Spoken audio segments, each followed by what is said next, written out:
जाएगा कि धाप भी आखिर में पगला जाएगा। ये याद करने का सिंपल तरीका है कि पहले या तो दो मॉलिक्यूल पगल के, या दो मॉलिक्यूल धाप के, या एक मॉलिक्यूल धाप का और एक मॉलिक्यूल पगल का। लेकिन अगर ये धाप बनता है तो ये फाइनली किसमें कन्वर्ट होगा? पगल में। अब ये एसीटोन कीटोन, ये एल्डिहाइड। हम जानते हैं एल्डिहाइड और कीटोन क्या है? एक दूसरे के फंक्शनल आइसोमर। अब जब ये फंक्शनल आइसोमर है तो हमको पता है कि यहां पर जब फंक्शनल आइसोमेरिज्म होती है दो कंपाउंड के बीच में, देन वहां पर एंजाइम कौन सा यूज होता है? फंक्शनल आइसोमेरिज्म के समय हमको पता है the enzyme used is isomerase. अब कौन सी शुगर है ये? 3 कार्बन की, और 3 कार्बन की शुगर को हमने क्या कहा? Triose sugar. इसलिए in the presence of triose isomerase the PGAL and DHAP both are formed, either 2 molecule of paggal or the 2 molecule of dhap, 1 molecule of paggal, 1 molecule of dhap are formed. If the dhap be formed, then paggal इतना बजाएगा कि धाप भी पगला जाएगा। यानी अंत में हमें 2 मॉलिक्यूल किसके मिलेंगे? धाप के मिलेंगे, वो पगल के मिलेंगे। यानी फाइनली जो आगे की रिएक्शन को कैरी आउट करेगा दैट इज द पगल।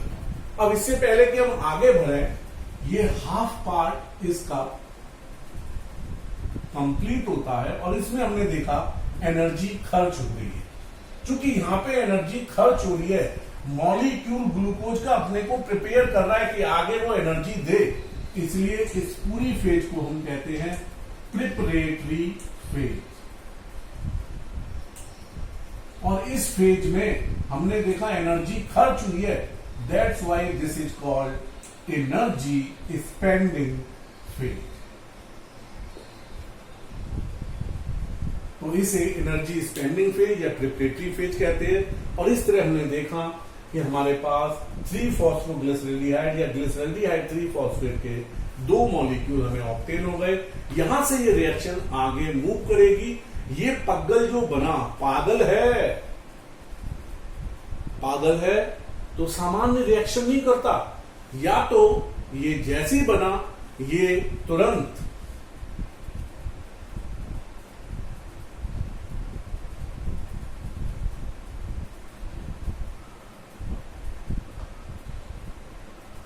किससे रिएक्शन कर जाएगा? It will react with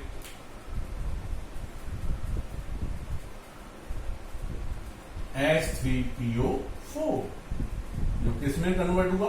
H2O में। इसने अपना फॉस्फेट इसे दिया। अगर इसने अपना फॉस्फेट इसको दिया तो हम जानते हैं फॉस्फेट निकलते ही ये इसको मिलेगा तो कंपाउंड बनेगा 1,3-डाईफॉस्फो ग्लिसरैल्डिहाइड। और यदि ऊपर वाले के हिसाब से नाम ले लें तो नाम हो गया ग्लिसरैल्डिहाइड 1,3-डाईफॉस्फेट। तो यहां पर कुछ देर के लिए ये मॉलिक्यूल बन रहा है, but it is an intermediate product. If we count this step then total step becomes 10। यदि हमने इस स्टेप को काउंट कर लिया तो 10, और अगर इस स्टेप को ओमिट कर देंगे, जैसे ये बना ये कंपाउंड अपने में से हाइड्रोजन देगा, और जैसे इसने अपने में से हाइड्रोजन निकाली, उस हाइड्रोजन को कौन पिक करेगा? Natural hydrogen acceptor. और this hydrogen acceptor is NAD, जो हाइड्रोजन लेते ही किसमें बदल जाएगा?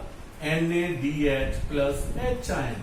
और ये एल्डिहाइड तुरंत ऑक्सीडाइज हो गया और ये बनाएगा ग्लिसरिक एसिड, 1,3-डाईफॉस्फो ग्लिसरिक एसिड। अब जितने भी एसिडिक कंपाउंड हैं वो इस फॉर्म में एग्जिस्ट नहीं करते, अपना H आयन दे देते हैं, इसलिए कंपाउंड को हम कह सकते हैं क्या बनेगा? 1,3-डाईफॉस्फो ग्लिसरेट। तो यहां पर एक संग 2 रिएक्शन हुई। फर्स्ट रिएक्शन में क्या हुआ? H3PO4 ने अपने में से फॉस्फेट को रिलीज किया। जैसे फॉस्फेट निकला वो फॉस्फेट इसको मिल गया, जैसे फॉस्फेट मिला 1,3-डाईफॉस्फोग्लिसरैल्डिहाइड बना। फॉर ए मोमेंट, और जैसे ही बना इट अंडरगो डिहाइड्रोजिनेशन, तो उसने अपनी हाइड्रोजन निकाली, जिसे किसने पकड़ा, NAD ने, क्या बनाया, NADH plus H ion. Now the very important thing, यहां पर ये कितने मॉलिक्यूल मुझे दिख रहे हैं, इसके 2 मॉलिक्यूल। तो यहां पर कितने चाहिए, हमें 2 मॉलिक्यूल चाहिए।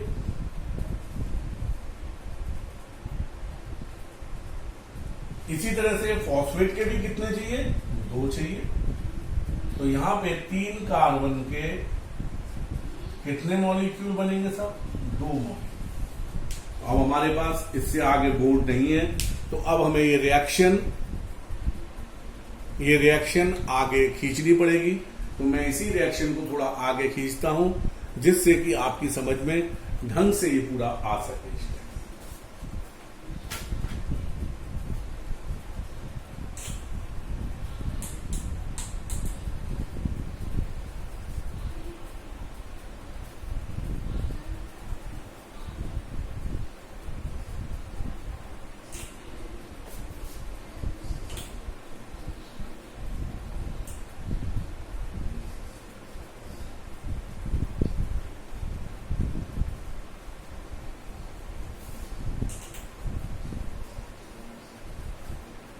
देखिए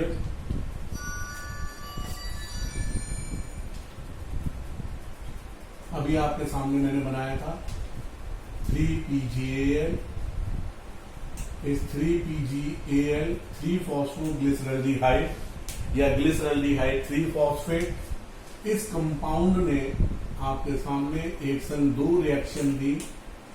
पहले इसने क्या किया, फॉस्फेट से रिएक्शन की, और ये फॉस्फेट इसे किसने दिया, H3PO4 ने, क्या बन गया, H2O। कुछ देर के लिए, थोड़ी देर के लिए क्या बना यहाँ पे, 1,3-डाइफॉस्फोग्लिसरल्डिहाइड या ग्लिसरल्डिहाइड 1,3-डाइफॉस्फो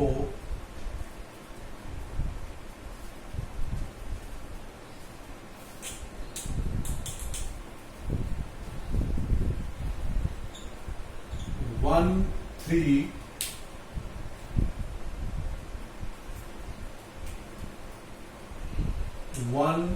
three डाइफॉस्फो ग्लिसरल्डिहाइड। और फिर मैंने बताया जैसे ये बनता है, ये तुरंत अपने में से हाइड्रोजन को रिलीज करता है, और हाइड्रोजन रिलीज करेगा तो हाइड्रोजन को किसने पिक किया, natural hydrogen acceptor, that is NAD, nicotinamide adenine dinucleotide, इसने अपनी हाइड्रोजन निकाली जिसे NAD ने पकड़ा और रिड्यूस हो गया NADH प्लस H आयन में। यहां पर हाइड्रोजन निकल रही है, इसलिए एंजाइम यूज किया हमने डिहाइड्रोजिनेज, और इसको it always function in presence of manganese ion. अब 1,3-डाइफॉस्फोग्लिसरिक एसिड, इसमें से हाइड्रोजन निकल गई तो ये बन गया 1,3-डाइफॉस्फोग्लिसरिक एसिड, या ग्लिसरिक एसिड की जगह आप ग्लिसरेट कर सकते हैं। इस तरह से 3 कार्बन के ये 2 मॉलिक्यूल बन गए, इसके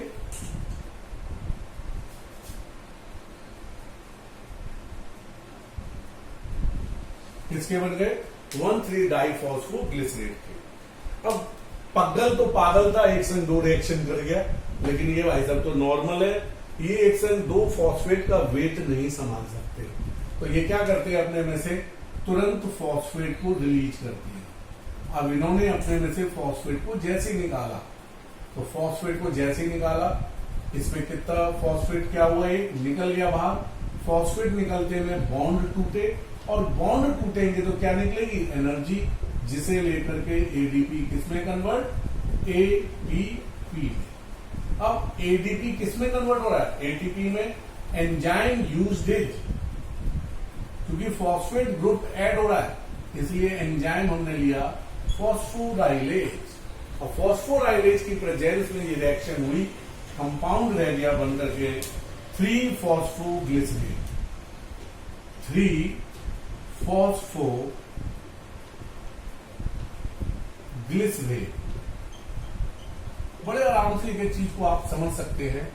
अगर पगल का मैं लिख दूं CHO CH2OH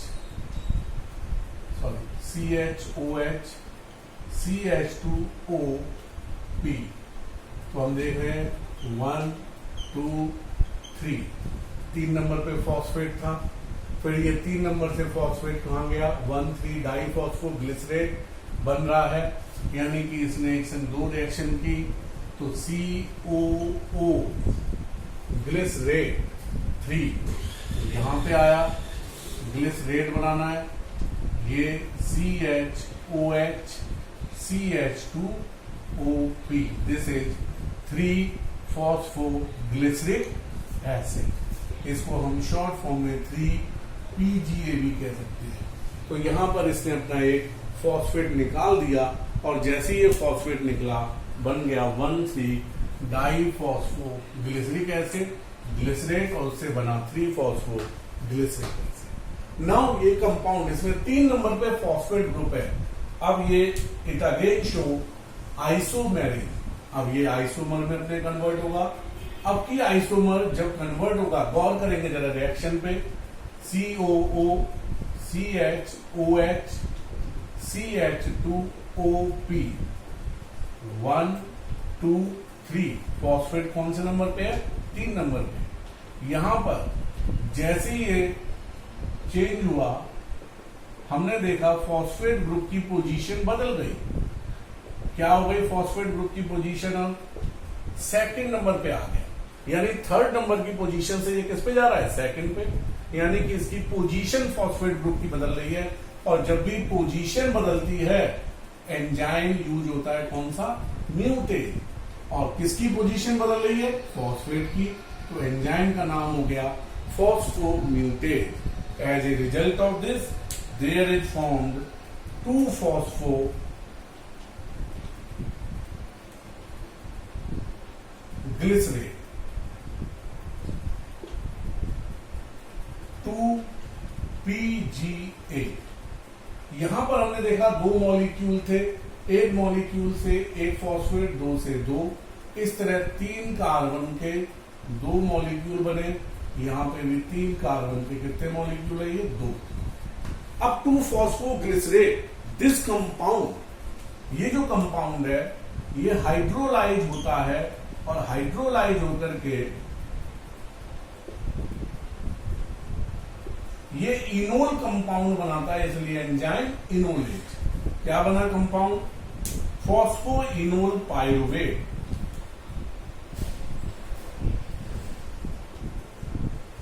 फॉस्फोइनोल पाइरुवेट। अब फॉस्फोइनोल पाइरुवेट जो कंपाउंड है, ये एक मॉलिक्यूल के लिए 1 और 2 के लिए 2, ये अपना फॉस्फेट ग्रुप रिलीज करेगा। तो फाइनली हमारे पास जो प्रोडक्ट बचेगा, that is the final product, and it is pyruvic acid और पाइरुवेट।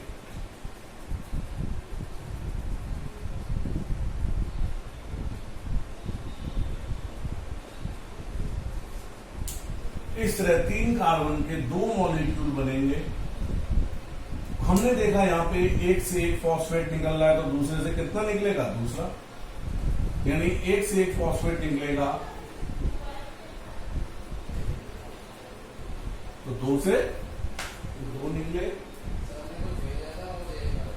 इस तरह से हमने देखा फॉस्फोइनोल पाइरुवेट पाइरुविक एसिड या पाइरुवेट में कन्वर्ट हो गया, एंजाइम पुनः phosphorylate. And this is how the whole glycolysis steps takes place. जरा मैं एक ब्रीफ फॉर्म में यहां पे आपको दिखाऊंगा बना के, तो ब्रीफ फॉर्म में देख लें। सबसे पहले हमारे पास था ग्लूकोज, ग्लूकोज से क्या बना, ग्लूकोज 6 फॉस्फेट, फिर ग्लूकोज 6 फॉस्फेट से क्या बना, फ्रक्टोज 6 फॉस्फेट, फिर फ्रक्टोज 6 फॉस्फेट से क्या बना, फ्रक्टोज 1,6 डाइफॉस्फेट, फिर हमने देखा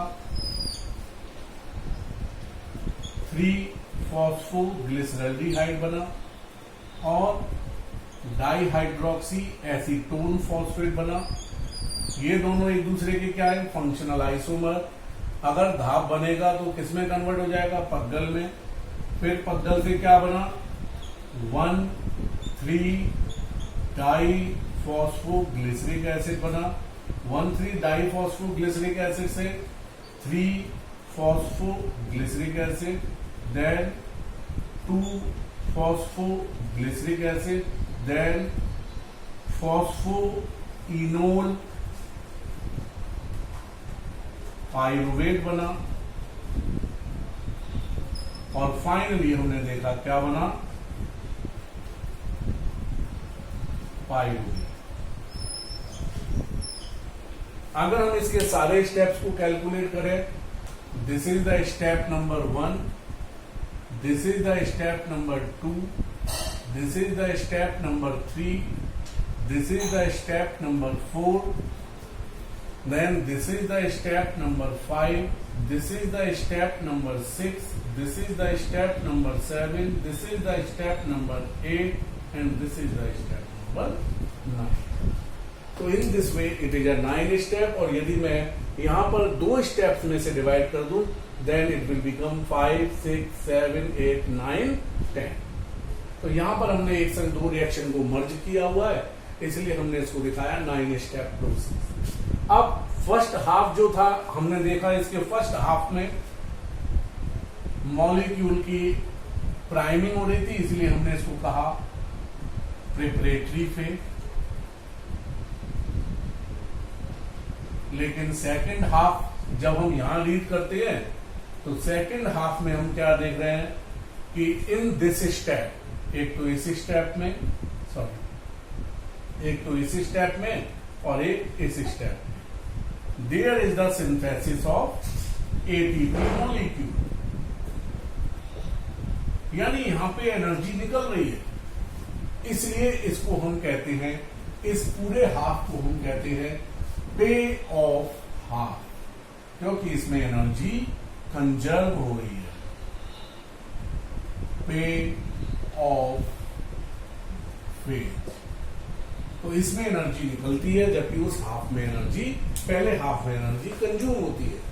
यहां पर हमने देखा 3 PgL, 1,3 डाइफॉस्फोग्लिसरेट, फिर 3 फॉस्फोग्लिसरेट, 2 फॉस्फोग्लिसरेट, फॉस्फोइनोल पाइरुवेट और पाइरुवेट, यानी लगातार 3 कार्बन के कंपाउंड की एक सीरीज चल रही है।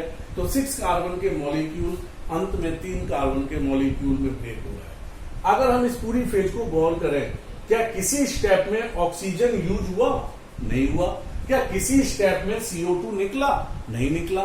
तो neither CO2 evolve nor the oxygen consume in glycolysis. अब चूंकि इसमें ऑक्सीजन की प्रेजेंस और एब्सेंस पे ये डिपेंड नहीं करती, ऑक्सीजन है तब भी पाइरुविक एसिड तक ऐसे सारे स्टेप चलेंगे, ऑक्सीजन नहीं है तब भी सारे स्टेप्स एज सच रन करेंगे। That's why this is a common pathway between aerobic and anaerobic respiration. Aerobic और एनारोबिक रेस्पिरेशन में ये बिल्कुल कॉमन पाथवे के रूप में चलता है। पाइरुविक एसिड तक रिएक्शन चलने के बाद इससे आगे की रिएक्शन इस बात पर डिपेंड करती है ऑक्सीजन है या नहीं। अगर ऑक्सीजन नहीं है तो pyruvic acid is broken anaerobically, or if the oxygen be available then it is broken aerobically, और दोनों कंडीशन में बनने वाले प्रोडक्ट बदल जाते हैं। किसी भी स्टेप में कोई कार्बन डाइऑक्साइड नहीं निकलती, कोई डीकार्बोक्सिलेशन का स्टेप इन्वॉल्व नहीं होता। As a result of this glycolysis हमने क्या निकाला, पूरा कंक्लूजन अगर हम देखें,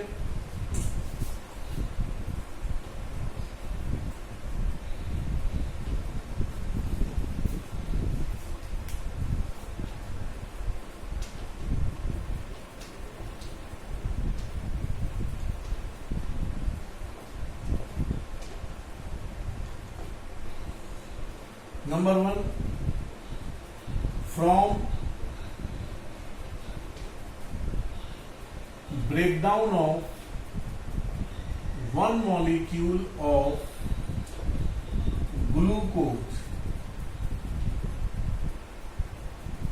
there are formed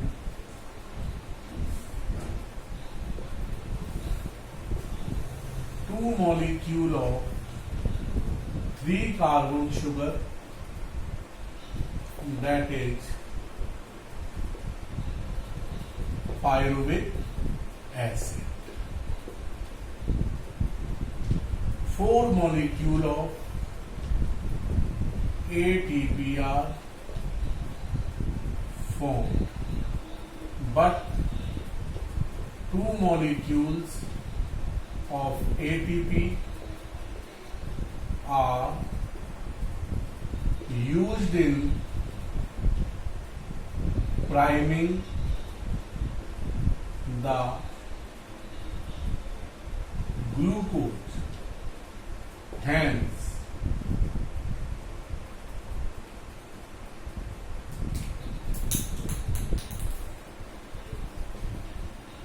net gain of ATP equal to 2 ATP in glycolysis. Third one, 2 molecule of NADH plus H ion are also formed.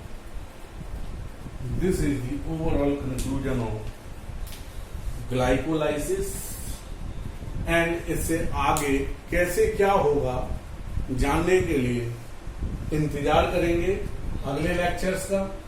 Cellular respiration part 2 which will include fate of pyruvic acid and Krebs cycle, how the Krebs cycle runs.